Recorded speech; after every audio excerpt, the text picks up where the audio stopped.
अवैसी का, वो तो आपको पूरे हिंदुस्तान को मालूम है कि इसको अपनी टीआरपी बढ़ाना है।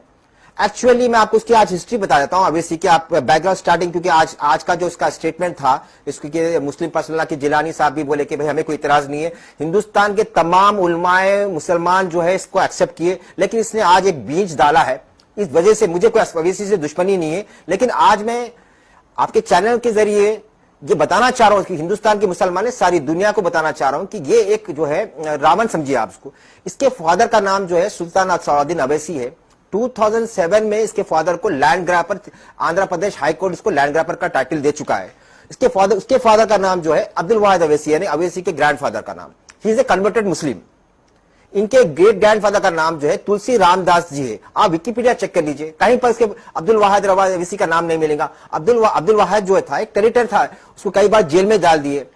तो ये खानदान जो है, और इससे एक खास बात ये देखिए कि नहीं भीख मांगने का, मैं हैदराबाद में भीख मंगा तो लोग मुझे भीख देते, तो इसलिए है भिखारी, क्योंकि इसलिए भिखारी बोल रहा हूं, इसकी आदत, इन्हें पढ़ाई किया लंदन जाके भीख से, क्योंकि पब्लिक का पैसा है पूरा।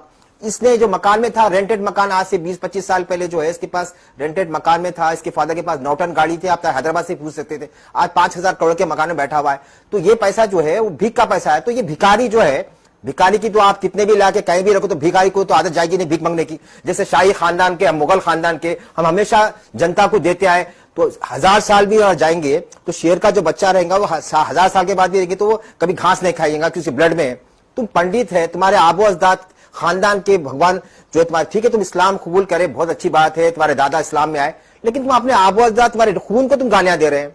और तुम अपनी टीआरपी बढ़ाने के लिए, लोगों के जो है फितना पैदा करने के लिए जो है तुम ये बयान दे रहे हैं कि आप तो देशद्रोही है। सुप्रीम कोर्ट के फैसले को आप कह रहे हैं कि मैं भीख दे रहे हैं कि हम 5 एकड़ नहीं लेते। आपको दे रहा कौन? आपका टाइटल उनके बाबर के वारिस है क्या? आपके वालदा या दादी बाबर साहब के पास गए थे, या आपके अब्दुल वाहिद के वालदा जो है मुगलों के हमारे कोई खानदान में आए थे?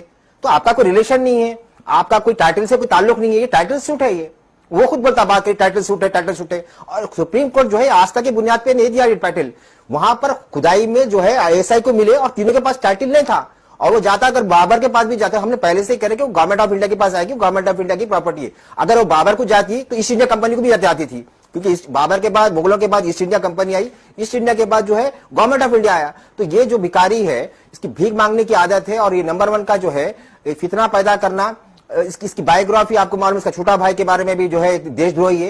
ये लोग खानदानी पंडित है। आप इसकी हिस्ट्री, मैं तो हजारों बार चैनल से पूछा, भाई आपके ग्रैंडफादर, मेरा शिजा तो आप सुप्रीम कोर्ट एडमिट करा, हर चीज का रिकॉर्ड है।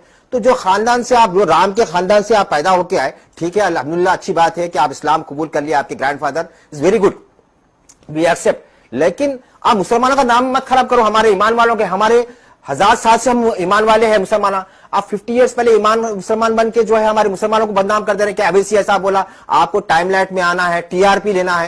हिंदुस्तान का कोई मुसलमान नहीं बोला आपको ये अल्फाज बोल के। आप हिंदुस्तान के चरणों में आप छाना चाह रहे थे, और हिंदुस्तान के पब्लिक के बच्चों के दिमाग में फितना डाल रहे हैं। तो मैं तो चाहूंगा ऐसे देशद्रोहियों को जो सुप्रीम कोर्ट का पालन नहीं करते, इसकी एमपी की सीट करे, इसको जेल को भेजाए, और हो सकता है अगर पार्लियामेंट में नया खत्म है तो ऐसे लोगों को तो फांसी दे देना चाहिए।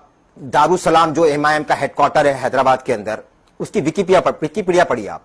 ये जो फाउंडर था, ये जो है हैदराबाद के एक नवाब थे, बहादुर याद जंग। इसके ग्रैंडफादर जो औसा से आए थे, जो कन्वर्ट होकर आए थे, तुलसी रामदास जी की जो बेटे थे अब्दुल वाहिद अवैसी के ग्रैंडफादर, वहां पर प्यून थे वहां पर।